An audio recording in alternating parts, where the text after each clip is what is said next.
श्री हरिवंश। महर्षि अत्रि जी महर्षि मरीचि की भांति ब्रह्मा जी के मानस पुत्र थे और प्रजापति भी हैं। ये दक्षिण दिशा में रहते हैं। इनकी पत्नी अनुसूया भगवत अवतार कपिल जी की भगिनी हैं और करदम प्रजापति की पत्नी देहूति के गर्भ से पैदा हुई हैं। जैसे महर्षि अत्रि अपने नाम के अनुसार त्रिगुणातीत थे, वैसे ही अनुसूया भी असूया रहित थीं। इन दंपति को जब ब्रह्मा ने आज्ञा दी कि सृष्टि करो, तब इन्होंने सृष्टि करने से पहले तपस्या करने का विचार किया और बड़ी घोर तपस्या की। इनके तप का लक्ष्य संतान उत्पादन नहीं था, बल्कि इन्हीं आंखों से भगवान का दर्शन प्राप्त करना था। इनकी श्रद्धा पूर्वक दीर्घ काल की निरंतर साधना और प्रेम से आकृष्ट होकर ब्रह्मा विष्णु महेश तीनों ही देवता प्रत्यक्ष उपस्थित हुए। उस समय ये दोनों उनके चिंतन में इस प्रकार तल्लीन थे कि उनके आने का पता तक इन्हें नहीं चला। जब उन्होंने इन्हें जगाया, तब ये उनके चरणों पर गिर गए। किसी प्रकार संभलकर उठे और गदगद वाणी से उनकी स्तुति करने लगे। इनके प्रेम, सच्चाई और निष्ठा को देखकर उन्हें बहुत प्रसन्नता हुई। उन्होंने वरदान मांगने को कहा। इन दंपति के मन में अब संसारी सुख की इच्छा तो थी ही नहीं, परंतु ब्रह्मा जी की आज्ञा थी कि सृष्टि करनी है। वे इस समय सामने उपस्थित भी थे।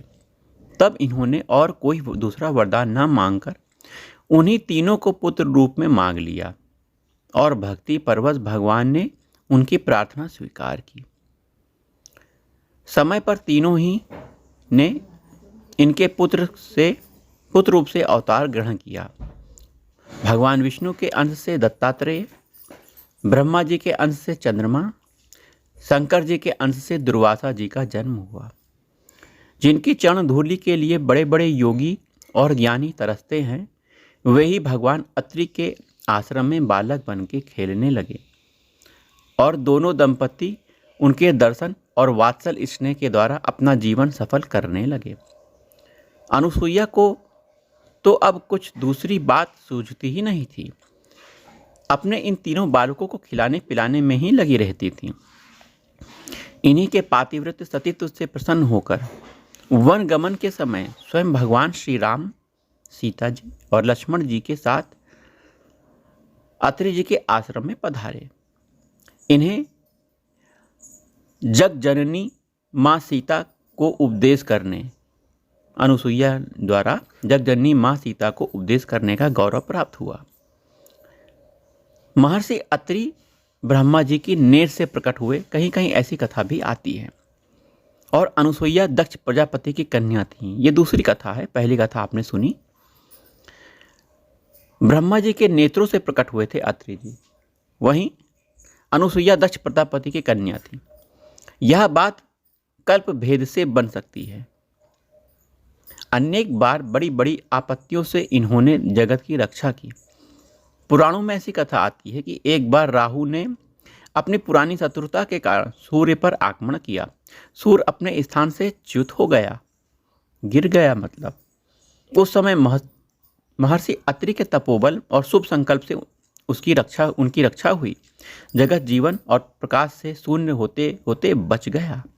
तब से महर्षियों ने अत्रि का एक नाम प्रभाकर रख दिया। महर्षि अत्रि की चर्चा वेदों में भी आती है। एक बार जब ये समाधि मग्न थे, दैत्यों ने इन्हें उठाकर सतद्वार यंत्र में डालकर अग्नि जला दी। इन्हें नष्ट करने की चेष्टा की, किंतु इन्हें इस बात का पता ना था। उस समय भगवत प्रेरणा से अश्वनी कुमारों ने वहां पहुंचकर अत्रि जी की रक्षा की। धर्मशास्त्रों में अत्रि संहिता एक प्रधान स्मृति है और हमारे कर्तव्य का निर्णय करने के लिए यह एक अमूल्य ग्रंथ रत्न है।